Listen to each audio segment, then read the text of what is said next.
This episode is brought to you by Flex Dealer.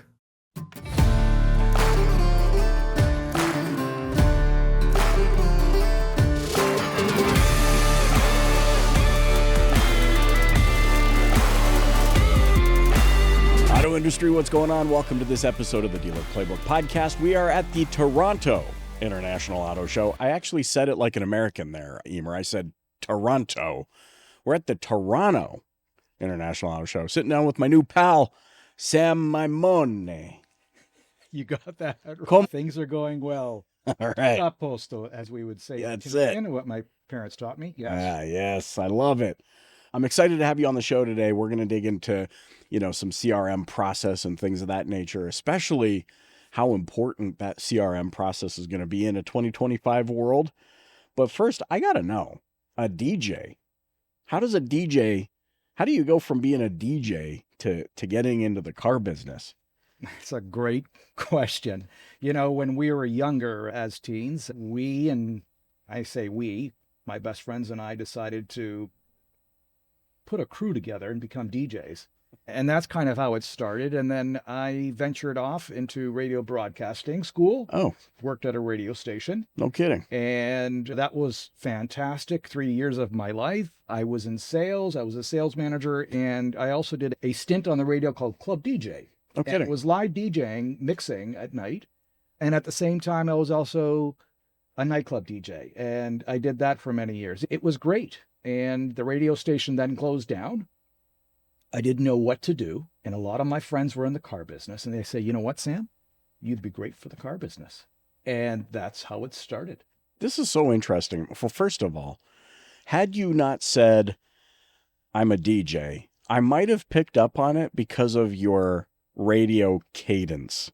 Oh. In the way that there's a tonality to the cadence of the way that you speak that people often point out in me. They're like, you speak like you're singing almost.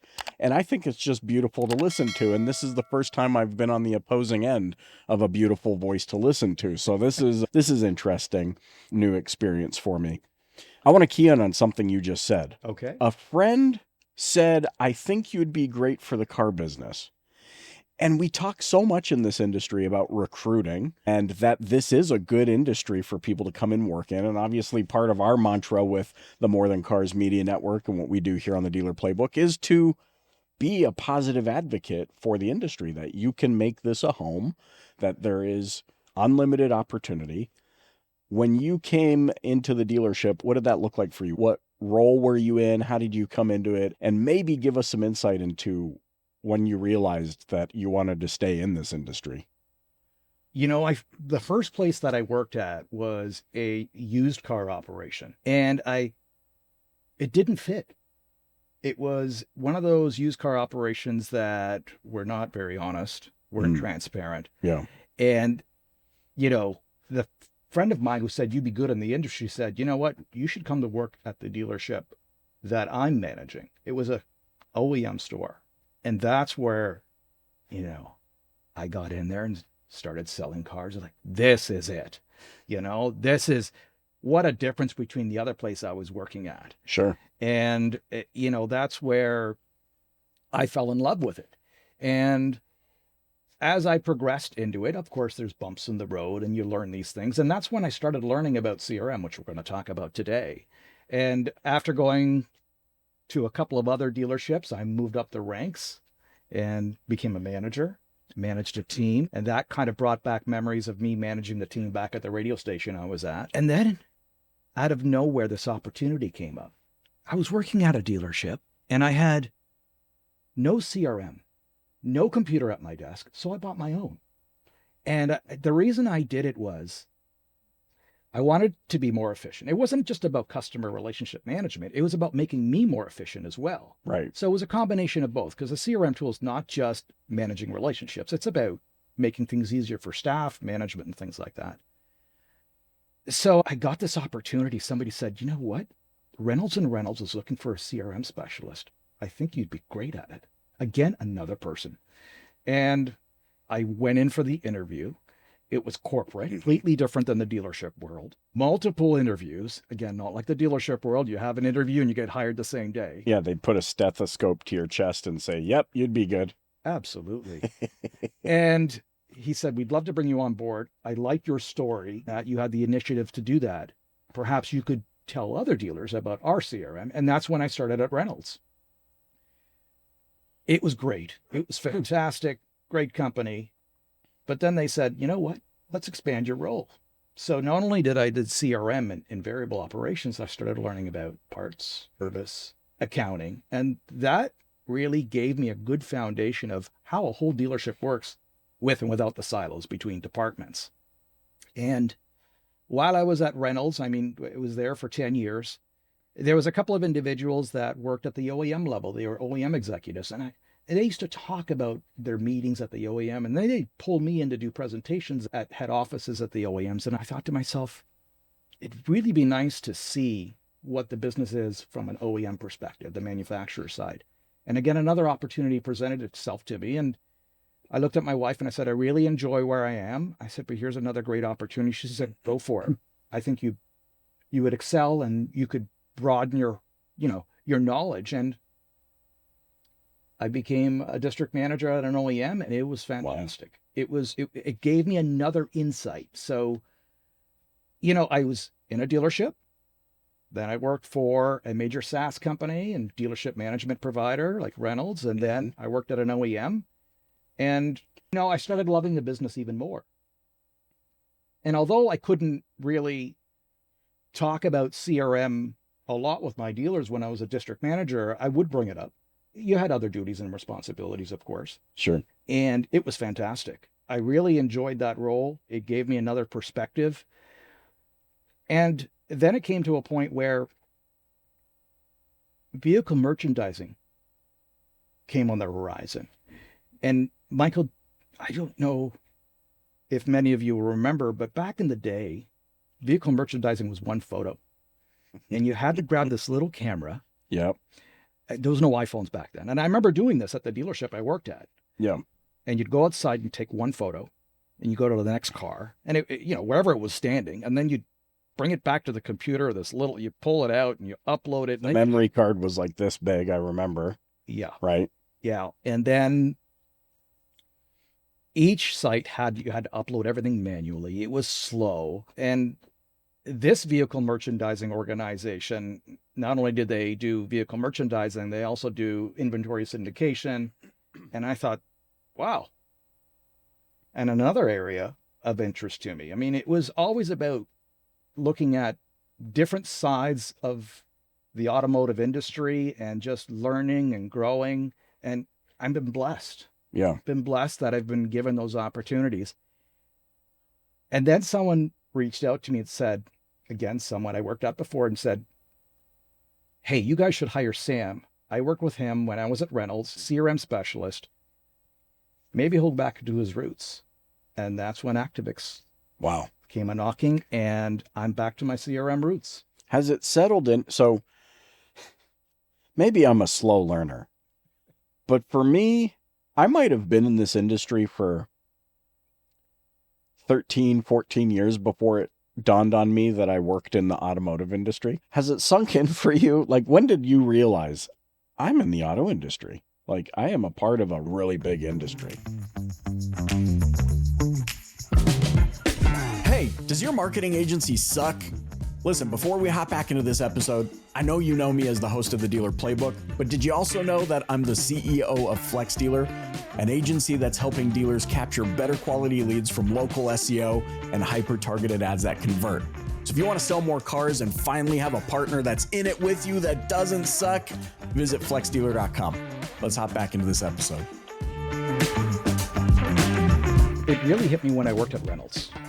And the reason being is, that's where I started learning about all the different departments, and how they work together. And not only that, I worked with a little mom and pop store to large dealer groups. And that's when I knew this is a huge industry. Yeah. There's a lot of players. There's a lot of competitors. There's a lot of money to be made. That's when I really realized how big it was. Working at the dealership, yes, you're selling cars, you're moving metal, as we call it. But it did dawn on me when I first started at Reynolds and then starting to visit with all these different players within the automotive landscape Yeah. across Canada. Interesting. Now you're back at a CRM. I want to pick your brain on this. As you look across your portfolio, you work with, hundreds of dealerships and if not thousands. What are you seeing from a CRM perspective that I call it small tweak territory? It's like, man, if you just made that small tweak, your whole process would just evolve. What do you notice is the common thing? Let me put it this way. The CRM process, that whole world really needs three things. You need the people, you need the process, and you need the technology. If you don't have the right people, it'll never work.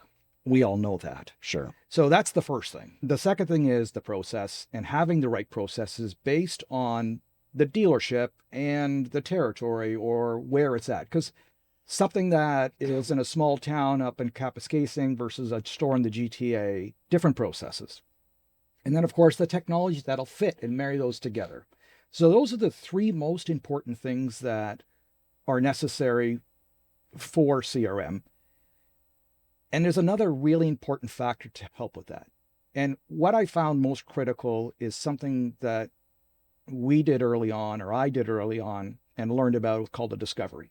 And that is before even buying a CRM or talking about a CRM, or even changing what you have today, if you do have one, it's important to get a consultant or somebody like myself or your account executive at your software company to really sit down and spend time with the dealership management staff and write everything down. What are you doing today?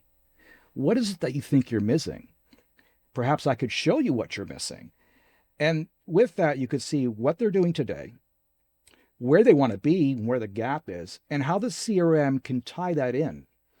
And when you do this discovery and you write it down and you actually show a dealer the financial impact of what they're doing wrong or what they're doing right, it hits them. And at that point, that's when they say, I see the light now a little better. So a discovery, I believe, is of utmost importance before even buying it. And there are times where I've done a discovery with a dealer or a dealer group, and then they'll say, okay, let's sign. And I'd have to give them the bad news. You're not ready. Why? 3 of your managers won't buy in. And it's difficult to have that conversation. But I think as a person in this industry, sometimes you need to push back versus getting a sale and letting them know that they don't have the right staff and that they could implement it all they want, but it'll never work because you have, so-and-so at the used car department or so-so, the assistant manager, whoever it is, they're going to be blockers. They're not Right. going to care. Right. And I'm sure you've heard of that, in the past. And it gets interesting. Well, this is unique to me because most salespeople just want to get a sale, right? Yes. Most people will say, let me get the commission check. And if you guys have a problem with this on the back end, we'll deal with that problem when the time comes. That's when I'll break the news that you're not ready for this, which I think creates a weird dynamic, this vendor concept, right? I mean, I tend to think in terms of partnership. Right. Partners always have their partner's best interests. They put their partner's best interests ahead of anything else. Yeah. You're telling me something unique right now that I think a lot of people feel but don't have the courage to say, which is I'm actually going to be the reason that you don't sign up right now because you're not ready for it. How do you balance that in a business that's, like you said, move more metal, get the check mark on the balance sheet? Sell that CRM. Just sign it on the dotted line. I had some skin in the game as well. Because obviously in those positions that you're in and you're doing that, of course, a paycheck comes into your pocket as well, or the account executive or whoever it was. But the challenge or what would happen in some of those instances where, the account executive would say, Sam, we got to get him to sign it. And I say, listen, it's going to bite you in the, you know what? And it's happened. Yeah. And guess who starts to yell and scream 6 months later? I want to get out of my 3-year contract. It ain't happening. I told you, we documented it. Your team's not ready. You wanted to go ahead with it. And, after a couple of hits over the head with that, it's not a good conversation with the dealer principal. Right. You're sitting in the office and here's somebody who's obviously a multimillionaire, been around the block, knows his stuff, and you're telling him he can't get out of his contract and that some of his staff actually suck. And they suck and they suck. And you just, again, if you've done it right and you've pulled up that discovery document, say, do you remember we talked about this? Do you remember we talked about this? Here's the opportunities you're missing. Here's how it's impacting probably from a dollar perspective or a customer experience perspective. Here's another tangible. How is it affecting your staff? They're not efficient. Efficiency is a big word now in 2025. Yeah. I want to be more efficient. So, these conversations then can lead to, okay, what is it that I really need to do? Or, maybe I need to hire a new manager. Maybe I need to hire a CRM champion in my store. Now let's kind of transition to, hey, okay, we've signed it. Now what? Well, that's where, implementation and training and what I see as, very important factors in launching it. Now, you tie it back to this document you've had. This is what you do with walk-ins. This is what you do with your web leads. Pardon the pun, but before you launch the CRM, you need to build a dealer playbook. You need to build a CRM dealer playbook. And you need to sit down again with management and say, okay, when we were doing the demo, after the demo, this is what we want to do. This is how we want to implement it. These are the steps, and these are the people that are going to handle it. You build the CRM playbook, you build your CRM, and then you train based on that playbook. Those are the best implementations. And then you take a crawl, walk, run approach. It's interesting. Some dealers say, turn everything on. Let's assign 1,000 tasks. The challenge again with that is it's too much. Right. And a lot of people don't like change. Right. In dealerships. They just don't. It's an industry that I don't think most people do. Most people don't. But in the auto industry, it's probably a little more so. And when you've done that and you've implemented it, one of the areas I find where things can fall off is dealerships don't invest in training, continuous CRM process training. Now you're preaching to off camera over here. Okay. They love this topic. So let's talk about that. Hey, you know what? There's a guy who's going to be at the convention center and he sold 1,000 cars and I'm going to pay for your 2-day seminar. Right. To go there. And you're going to write all this stuff down.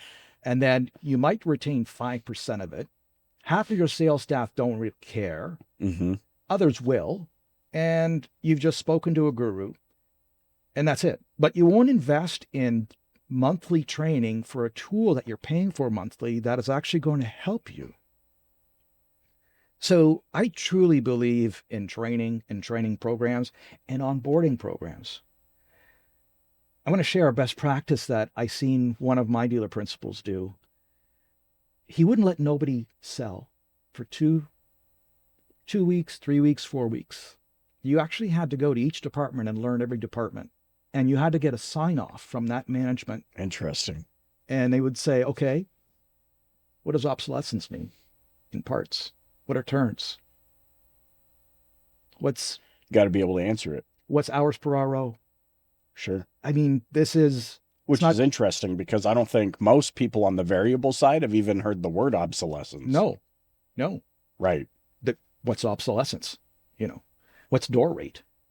All these things. And we all thought that, he was being this, ironclad. Yeah. But it was a great best practice he picked up from a 20 group.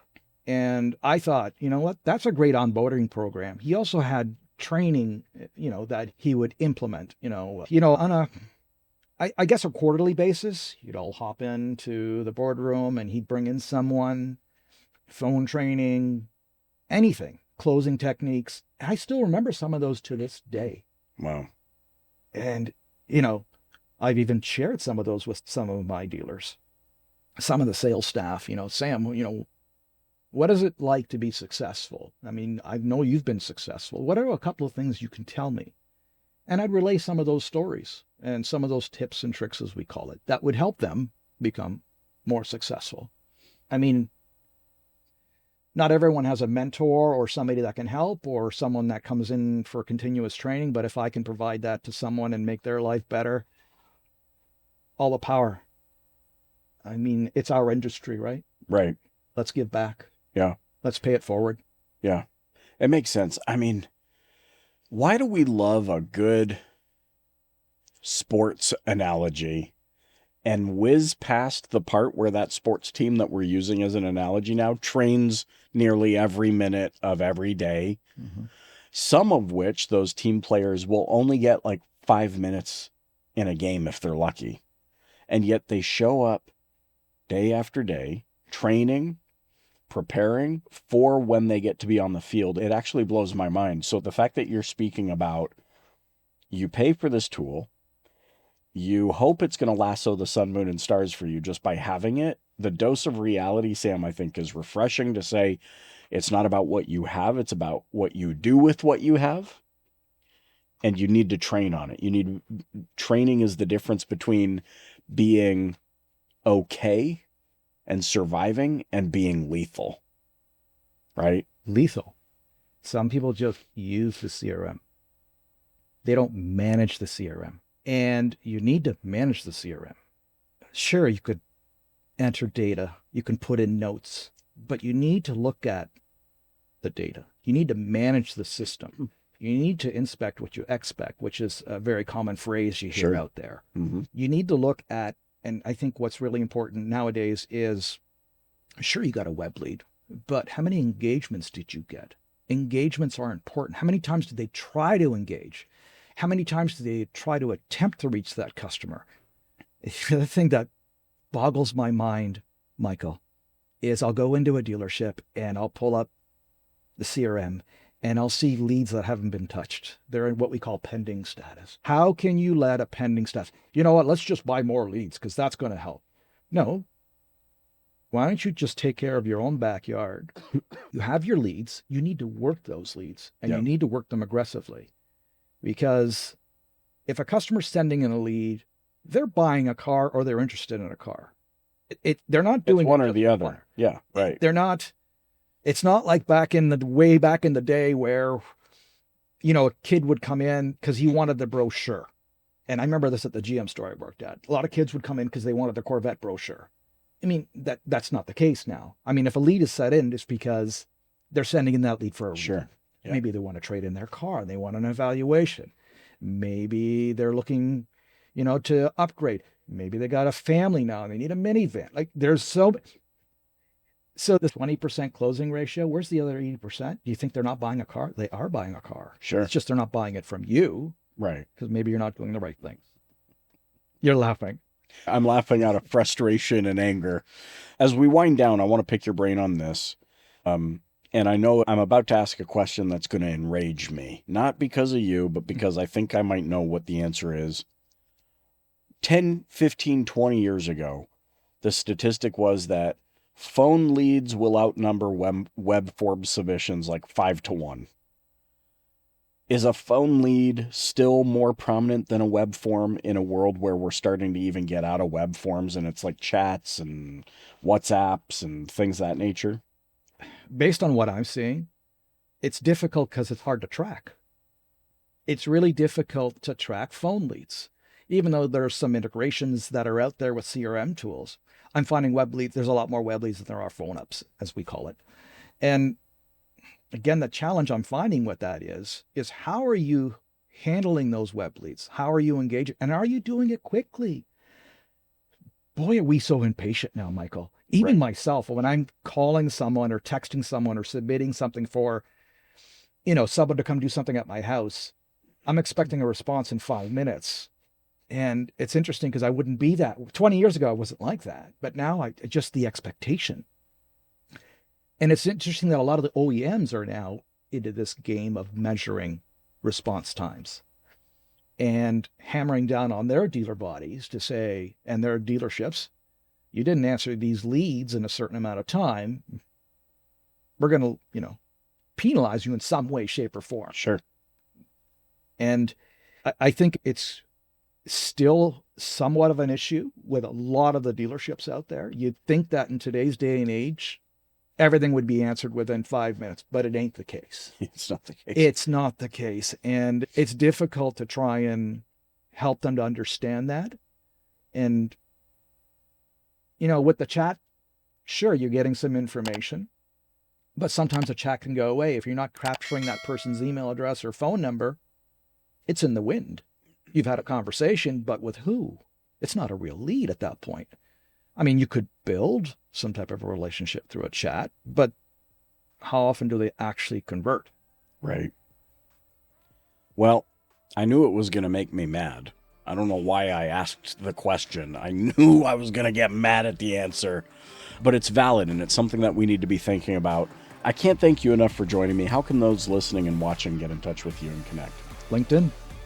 He's on LinkedIn, folks. He's like a true Italian, just got right to the heart of the matter, right? Sam, thanks so much for joining me on the Dealer Playbook. Thank you, Michael. Hey, thanks for listening to the Dealer Playbook podcast. If you enjoyed tuning in, please subscribe, share, and hit that like button. You can also join us and the DPB community on social media. Check back next week for a new Dealer Playbook episode. Thanks so much for joining.